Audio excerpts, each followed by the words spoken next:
So today we have Theo Alali, a prolific investor in Northeast property and a very close friend of mine. Known for having the biggest biceps in property. Welcome, Theo. Hi Dave, thanks for having me. And I don't think I can top that introduction, can I? You don't need to, mate. Don't worry. So thanks for coming on, mate. I'm really looking forward to this. So for people who don't know you, if they've been living under a rock under the last decade, who is Theo Alali? So I'm a property investor and developer based in and around sort of Middlesbrough, the Teesside area in the northeast. And I've bought and refurbished several properties within the area. Hasn't always started off that way. I did go to university and study to become an engineer. Right. Okay. And then once I realised sort of the corporate career wasn't for me, built up a property portfolio alongside and then moved into it full time.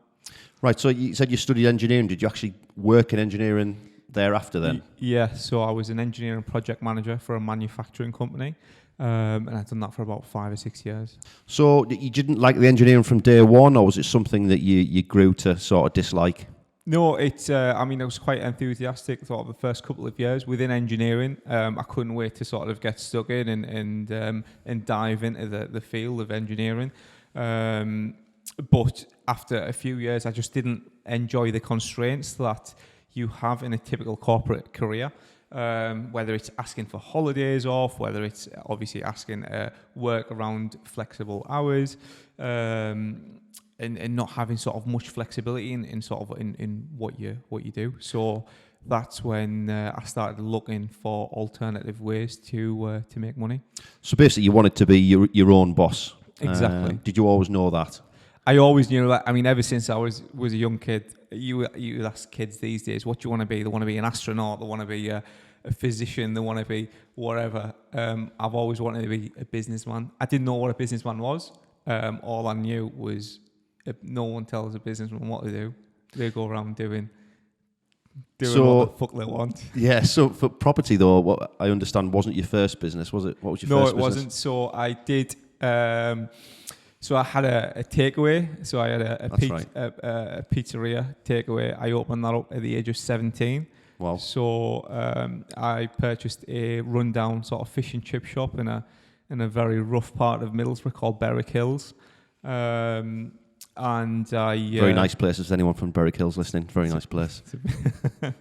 People are lovely. It's just the area lets itself down sometimes. But yeah, I mean that's Middlesbrough for you. You've got good pockets and bad pockets. Like anywhere, isn't it? Yeah. Exactly. So yeah, I purchased sort of a rundown fish and chip shop over 10 years ago now, and basically I repurposed it to a pizzeria because that was what my experience was. Back to brick refurb? No, it wasn't as quite as back to brick, but it was back to oven refurb. Yeah. I like it. Yeah, so it was good because it sort of opened my eyes into how to run a business, how to deal with staff, how to deal with the financials, obviously dealing with stock and dealing with customers. It really brought me out of my shell, and it taught me that in business you have to be good with people, because if you're not good with people, it's going to be quite tough. So doing that at age 17, I'm just imagining it now, what I was doing at 17, it was nothing like buying businesses. So at 17, moving forward, that, I know you've just touched on it there, but the amount of confidence that must have given you for the coming years to know that you can deal with a business at age 17, what else is possible from then on? Exactly, yeah. I mean, I was working in takeaways as a part-time business around school and college since the age of 15. Yeah. And after sort of 2 years of working for other people, I basically wanted to open up my own business, and that's when I seen that opportunity to buy a sort of a failing business really, and turned it around. I can't fail to see the irony in the fact that you owned a takeaway and you have the most stringent and clean diet that I've ever seen on any man. I tell you what, you can live on takeaways and still have a very nutritious lifestyle. grilled chicken kebabs are the way forward. You're I'm right, telling yeah, you. yeah. I'm a regular user of the old chicken kebab. And So all of the kebabs. yeah, sometimes. So from business, what age were you when you started to think about buying property? So I had that takeaway from the ages of 17 to 19. So I turned it around in those 2 years and then sold it on for a little profit. And I come from a very traditional family, Middle Eastern family. So my father had always had our career paths sort of mapped out ever since sort of day one, which is the case with especially Middle Eastern families. So it was sort of go to school, get good grades, go to university, pick a discipline. It's either you've only got three choices really. You're either going to be a doctor, an engineer, or a lawyer. So obviously I went down the engineering route. And yeah, it's sort of got on from there. So how old were you when you first bought your first property then? So I bought it at 19. Wow, okay. So I sold the business at 19 and had some money obviously from the proceeds of sale, and I decided there's to put the money into property really because there's probably so where does that stem from then? Were your parents ever property investors or family members or friends or? Yeah, so I mean I come from humble beginnings, but my dad did have a couple of properties that he had invested in. He invested in sort of in the early 2000s when every man and his dog seemed to be investing in property back then, and and obviously he bought a few in those times. So I already sort of had a sort of a slight glimpse of property and property investment, but it wasn't sort of the way that I had envisioned to invest in property. Yeah. So were you around property? Did you go to your dad's sort of refurbs or did you meet tenants or did you? Oh yeah, my dad used to get us in for cheap labour every now and again, painting walls and clearing out properties and stuff, yeah. I'm sure your son will do the same in the future. He will. So that first property deal then, tell me the numbers, tell me a little bit about it, because we all make mistakes, don't we, with our first few property deals. What was yours like? So, I mean, going back to my first property deal, it wasn't a mistake. It was a good deal, good solid deal. It wasn't amazing. But the thing is, this is what I tell everyone, is to just get stuck in and get your first one over the line, get started. So it was a 2 up, 2 down property in the centre of Middlesbrough. And I purchased it for 37,000. I mean, people from down south, if you're listening, at 37,000, you can't even buy a car for that these days. Literally. But yeah, 37,000, and it was a property that I believe was about to get repossessed, even though I didn't know about any of those strategies back then. And it was run down. So we bought it. We probably spent no more than £5,000 on it, which again, I had to get stuck in. Obviously, £5,000 isn't a lot for a refurbishment, but I had to get stuck in and sort of do quite. In those days, I bet it was. In those days, I mean, we're not going back that far. Dave, no, I meant from your own financial, being a young man. Yeah. So it was £5,000 isn't a lot for a refurb, but obviously we got stuck in and done quite a lot of it ourselves. So and we turned it around, and then I got it rented out, and it was paid me sort of £450 a month ever since. Yeah, I'm just thinking back to how many of my clients over the years have told me that £5,000 is achievable for a full back to brick refurb, but they soon find out otherwise. Yeah, they're dreaming. So from that property, were you prolific from that? Did that give you the taste you needed to then go on, or was there a gap in? No, so there was quite a significant gap from then. So the only reason I bought that property was because I had money from the sale of the business that I previously had. Then I went to university and completed my degree, went into engineering, and over the years, I sort of just looked back and thought, this property's been paying me sort of every month in, month out for the last so many years, without really me having to do much apart from the odd sort of tenancy renewal, and change of tenancy, odd maintenance here and there. Yeah. Brilliant. I mean, so, property is not as passive as some people on social media like to make out, I don't think. But, you experienced in the early days that it can be quite passive. Yeah. It's not completely passive, but it's as passive as it can get, really. Yeah. Obviously, you've still got to deal with tenants. You've still got to deal with maintenance requests. Obviously, keeping up with legislations in terms of sort of certificates, etc. But yeah, it's. I noticed that this property's been paying me month in, month out for several years.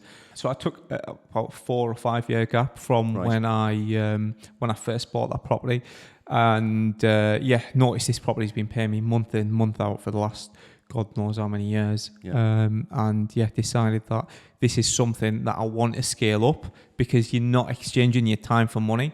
You're making your money work for you. Yeah. And obviously, when you're in a career, you can't really scale up the hours as such. I mean, you can go from 40 hours to 50 hours a week, but you can't really go 100 hours, 150 hours, because it's not scalable, it's not practical. No. Whereas you can do that with property. You can buy 1, 2, 3, 10, 20, 30, and the sky's the limit, really. Yeah, totally agree. And knowing you as I do personally, I'm sure during that period, you said a few years, I'm sure you were reading books and Rich Dad Poor Dad, etc., etc. I know you've never done any property training the same as me, but you do like to read a good property book as well, business book. Yeah, 100%. Yeah, so education is key. Sort of just self-education, really. Whether it's listening to a podcast. I mean, there's loads of podcasts these days, especially this one. This is one of the best podcasts that I've come across. Number one, yeah. Number one.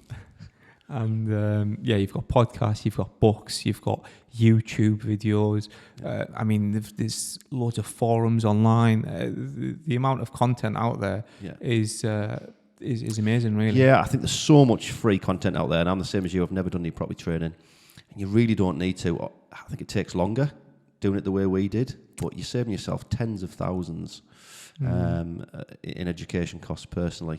Yeah, and I mean, it all comes down to sort of what type of style you learn best. So for me personally, I learn best by doing. Yeah. I can only sit in the classroom so much reading about something, but if I'm not going out there and implementing it, then I'm not really going to gain much. No, I totally agree with that. And it's the old adage, save money by learning from other people's mistakes rather than your own. But I don't really feel the lesson from the mistake really hits home unless it's your own experience. Until you do it, 100%, yeah. And I really don't think personally that I take other people's mistakes on board, because you're not having the emotional side of it. Yeah, you haven't gone through that pain as such. And what you've touched on there is a great point. Learn from other people's mistakes. So another way of educating is by going out and sort of networking with other property investors, or taking out people for a cup of coffee or for a meal and just picking their brains. That's been a great way for me, to be honest. Yeah, for sure.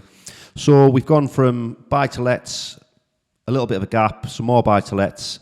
Now, is it fair to refer to you as a HMO specialist?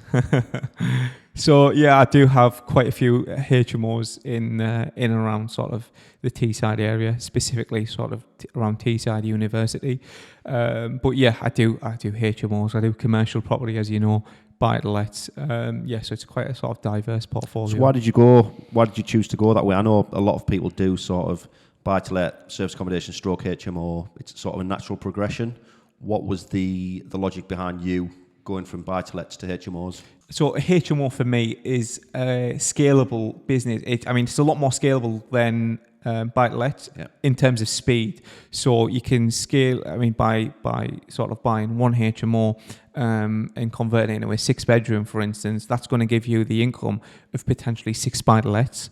But again, just doing one property. It's a little bit more hands-on in terms of a little bit more management, but yeah, it's just basically a buy-to-let on steroids without sort of the hassle of dealing with six properties. Yeah. So you mainly in student HMOs or professional HMOs? Yeah.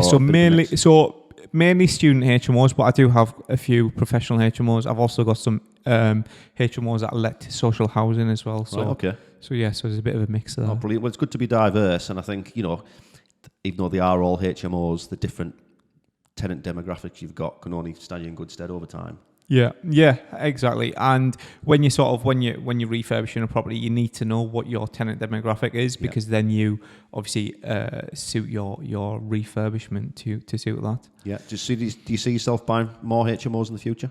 Yeah, 100%. I mean, for me, I'm always looking to buy HMOs or commercial property, or sort of commercial conversions. But for me, it always depends on the location. Yeah. So, I mean, you've been to a few of my HMOs, Dave, and you've seen the location is key. Sort of, they're always prime location. The most recent one that I've just done, it's literally over the road from the university, so you can't get any closer. Yeah. Yeah, brilliant. That latest one you've done, which we'll touch on later, is a cracker. So that leads on nicely, actually, to, out of all the deals you've done, what is your favourite deal? Not necessarily the best deal. It could well be the best deal. But what's your favourite deal you've done and why?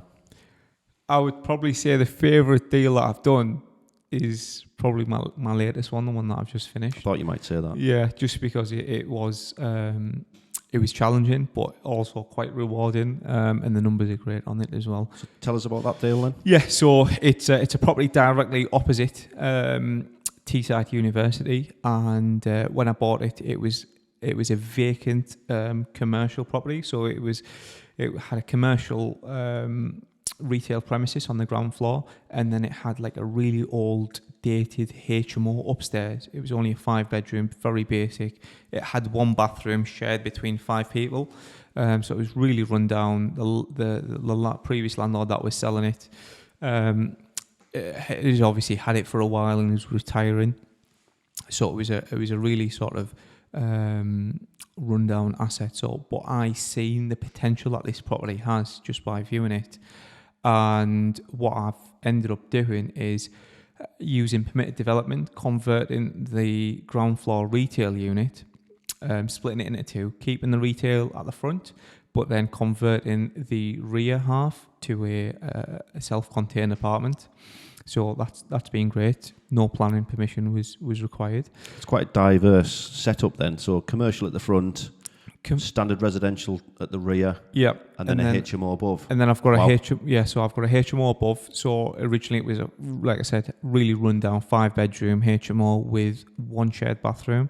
I've converted that into a 6-bedroom all ensuite HMO. Brilliant. So by obviously changing the layout, we've managed to gain 1 extra bedroom. Superb. Yeah. That sounds awesome, mate. We'll have to talk more about that later. So, you know, you've been on your own property journey now. It's a relatively short journey. You're only a young man still, but you also source property and refurb properties for other people as well now. Yeah. So I've got a property refurbishment business. I also source properties for mainly out of town investors, but I also trade property as well. So I do buy property and then put them in auctions and trade them. So yeah, so I do cover sort of quite a wide range of sort of property activities. Brilliant. So out of town investors, most of your clients, are they sort of London based, are they? Most of them are southern based. I mean, I've got a couple that are overseas as well. So I've got one client that's based in Qatar, one client that's based in the Emirates, and then I've got another client that's based in Germany, and then the rest are UK based. So yeah, I mean, I cater to worldwide property sourcer. Exactly. Not many people can put that on their CV, can they? They can't, mate. They can't. I love it. Fair play to you. So, coming to refurbs then, a lot of your refurbs, are they HMOs for other clients as well? No. So they're, again, very diverse. So it can be anything from a 2 up, 2 down single let to a 3-bed semi or HMOs, or recently finished one in Darlington. That was a commercial conversion. We converted that into 4 apartments. So yeah, it's diverse. Anything from like I said, single lets to commercial property. Cater to any need, eh? Exactly. So how do you find? What are the most difficult things that people speak to me about and tell me that they find difficult, which I find quite easy, to be fair? Dealing with trades on a day-to-day basis, how do you find that? It is difficult. There's no word. There's no point lying about it. It is very difficult. But the thing is, over the years, you tend to develop relationships with certain trades that you can use over and over again. There's also, obviously, you tend to, the more experience that you have of dealing with trades, you tend to know sort of how to work, how they work. You tend to kiss a few frogs as you go along, don't you? Oh, I'm still kissing frogs till this day. Yeah, that's a story for another day, but we'll stick to the property stuff. So, have you got a main sort of core group of trades now that you stick with? I've got a core group of trades, which comprise of sort of several joiners, several decorators, several plasterers that I use over and over again, and I have used for years. But every now and again, I do have to sort of add new trades to the mix, really, just as and when sort of needs arise. Yeah. The thing with trades is the most difficult thing, I guess, is in any other profession. If you were hiring somebody, you'd have a CV in front of you, you'd have references, you'd have quite a lot to go off on before you gave them the job. With trades, 95% of it is giving them a go, isn't it? And seeing how they perform. You can take references off other people, but we all have different standards, don't we? So I find that's the most difficult thing. That first job you give someone's quite nerve-wracking at times. It is, yeah. So, like you touched on there, there's a few things that you can do at the forefront to sort of mitigate some of the risks by sort of only using recommended trades by people that you know, and getting sort of informal references, if you like. And there's also a few other things that you tend to pick up over the years. For instance, is a trade turning up in a car, or is he turning up in a van? Has he got his own tools, or is he hiring tools all the time? Has he got labourers that work with him, or is he working by himself? So there's a few things that you sort of tend to pick up on over the years that also sort of give you confidence or sort of give you doubts on the competence of that trade. Yeah, for sure. So, I mean, you've got all sorts going on, as I have. You're spinning a lot of plates, and I know you wouldn't have it any other way. So you've got your own buy-to-lets, your own HMOs, you're doing refurbs for yourself, you're doing refurbs for other people, you're sourcing for other people internationally, as we've just found out. Yeah.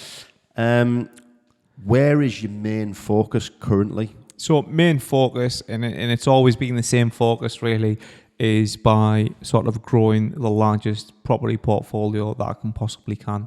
That's always been the main focus, and it always will be. Just buying properties, adding it to the portfolio, and watching the numbers grow, really.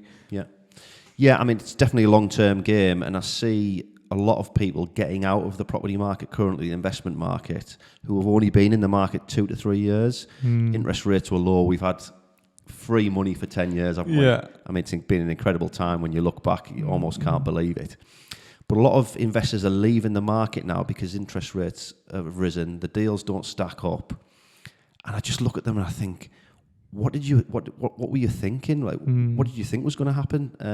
Property's a long-term game that breeds great benefits over decades. Yeah. It's not an in and out trade. It's not stocks and shares, is it? So this time that we're in it's a great time, to be honest, because it is going to differentiate the amateur investors from the professionals. We've got high interest rates, which it's going to be you're going to be making less profit on a month-to-month basis when you take in consideration your mortgage expenses. But what people need to realise is this is only going to be short term.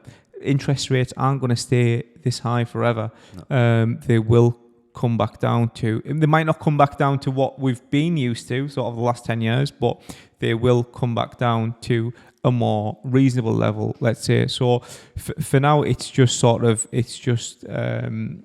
to make the most out of the opportunities that come your way. Because if you can make a deal work today, then in a few years' time, when interest rates come back down, that deal is going to go from an okay deal to a fantastic deal. Totally agree. Absolutely agree. And when you look at the interest rates over the last 50 years, we're only at average interest rates, really. I do agree with you that they are going to come down slightly in the next year or two. Not to the numbers we've seen previously, but I do think they'll come down as you've touched on. So I guess my next question is, in today's environment, with interest rates the way they are, with refurb costs are where they are, material costs. Do you think standard buy-to-let property investment still works today as we sit here? They do. They still work. Not every deal works, but that's when you need to dial in on your numbers really, and dial in onto your local knowledge, or obviously leverage somebody that does have that local knowledge, because there's certain properties that will not cash flow. That will not cash flow anything, and there's some properties that will cash flow a little bit, and then there's some properties that will cash flow a lot of money. So it's just knowing the numbers, knowing what type of property you're going to invest in, and obviously trying to buy them at the right price, not overpaying for the property, because obviously the more you overpay, the higher your mortgage payments are going to be. Yeah, you certainly make your money when you buy, don't you? And I know we're both big fans of this. I remember us sitting in the Holiday Inn about 5 or 6 years ago, having a coffee and planning our massive property portfolios. And even then, interest rates, I think we were getting, the base rate was almost zero, and you and I were getting sort of 3%. 3%, yeah, that was the average. Buy-to-let mortgages. Even then, both of us, I know you were the same as me, were doing our numbers on 6 or 7% as a buffer. And if it worked on 6 or 7%, then we'd go ahead with the deal. Obviously, the huge bonus we had was that 3 or 4% buffer that we had. But, to cover your own backside, it's always a good idea to work on a higher interest rate anyway. Yeah, 100%. So it's always important to stress test your property deals. So by obviously stress testing it to a higher interest rate, stress testing it to incorporate voids and maintenance costs. Because then you're obviously mitigating any risk down the line. If you've got any unexpected repairs, or if you've got any unexpected voids, etc., it's all factored in. Yeah. Okay, buddy. Yeah, I think we're in total agreement on that one. So I guess the next thing to ask for you then is, you've got a young family, gorgeous young family. You've got all sorts going on in business and property, etc. You've obviously got great mates like myself. What does the future hold for Theo? So future holds for me, that's a great question. So yeah, I mean, I've got very sort of clear and concise goals. Again, that's another thing that's quite important really, is to set clear goals. So my goals are very simple: to just create the largest property portfolio within the area. Yeah, brilliant. I love that. Very clear, very certain, and you've had that goal since the day I met you. And the fact that goal hasn't wavered one little bit, I think is testament to the success that you've had. My last couple of things I want to ask, and I'm going to ask every guest I have on, because I think these questions are really open-ended, and I think they'll be of huge benefit to anyone thinking about starting an investment, a property investment journey. So if you had one tip for a brand new property investor just starting out, what would that tip be? So surround yourself with people that are a few steps ahead of you. Network with them, pick their brains, take them out for coffees, take them out for meals, and just sort of surround yourself by sort of more knowledgeable people than you are.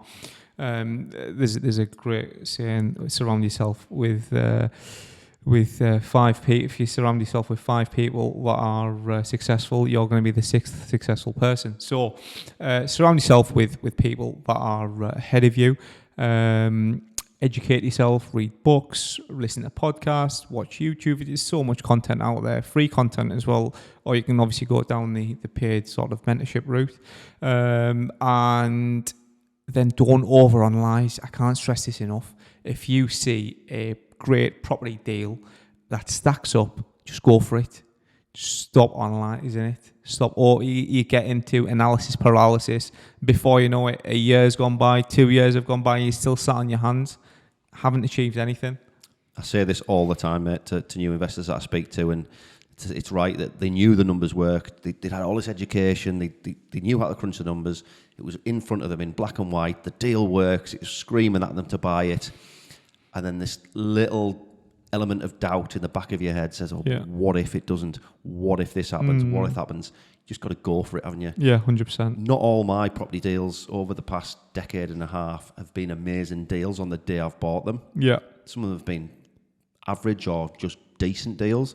they're now amazing deals. Yeah. You know, they've grown in capital value. They've cash flowed amazingly well, especially during the low interest rate rises. So you're right, just go for it. Just do it.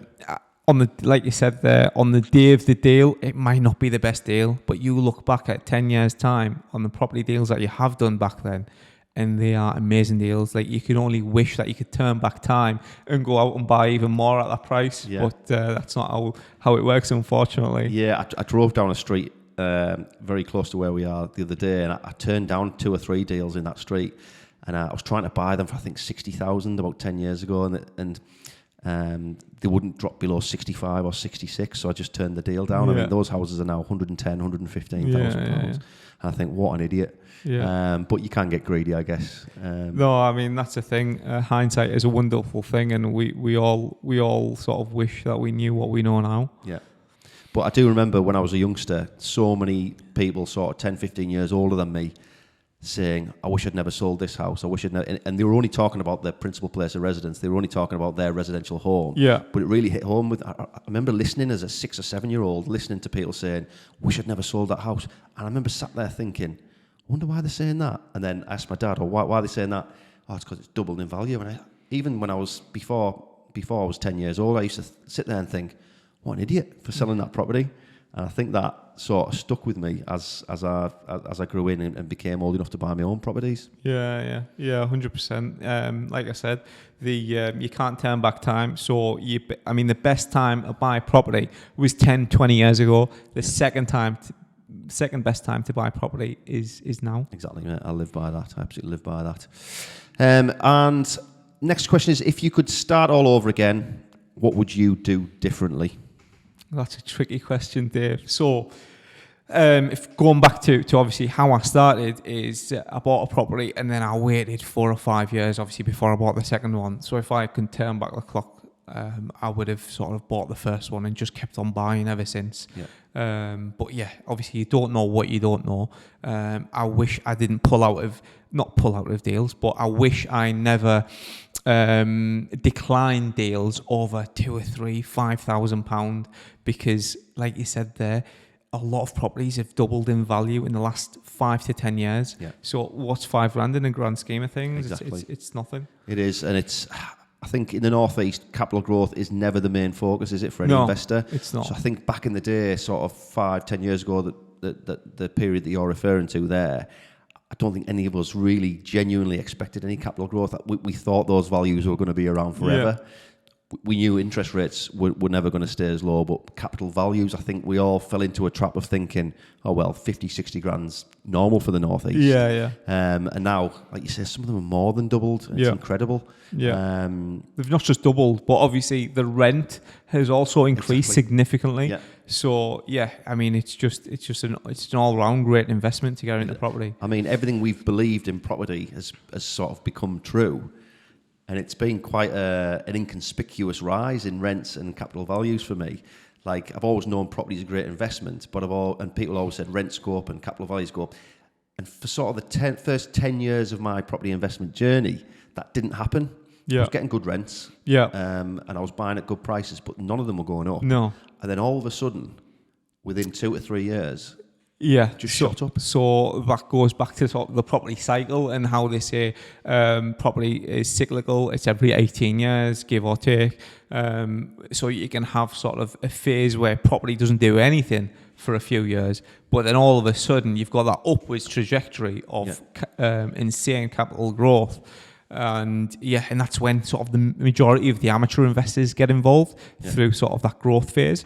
But obviously the best investments are done either in a market downturn or when the market's stagnated. Yeah, totally agree. Absolutely agree. And I just think we're absolutely blessed to be involved with the best investment asset class in the world. And in the best area of the country. Literally. We would say that. We're the Northeast, obviously, in general, is one of the best areas to invest in the Northeast. Not from a capital growth standpoint, but from a yield standpoint and obviously a cash flow standpoint. It's fantastic. Yeah, I remember when I first got into property, I saw how low the prices were in the Northeast compared to the likes of London, Birmingham, Nottingham even.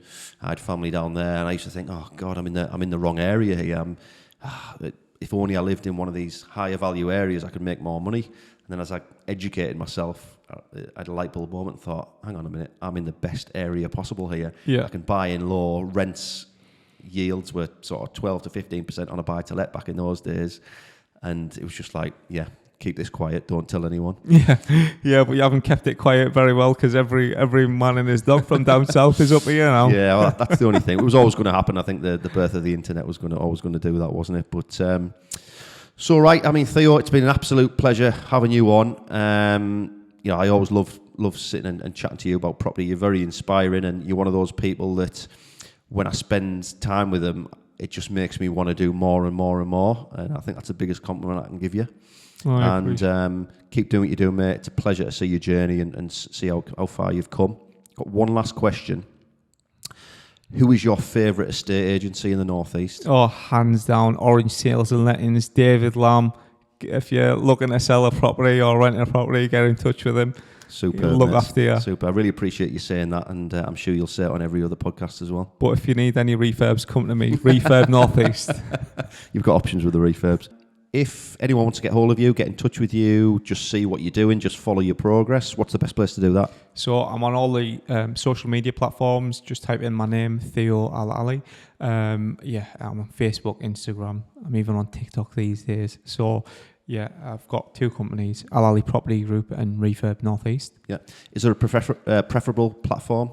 Instagram's probably the easiest one to get in touch with. Just send me a DM. If there's anything I can help with, happy to help. Superb. Theo, thank you very much. Thank you very much, Dave. Cheers, Thanks for having me.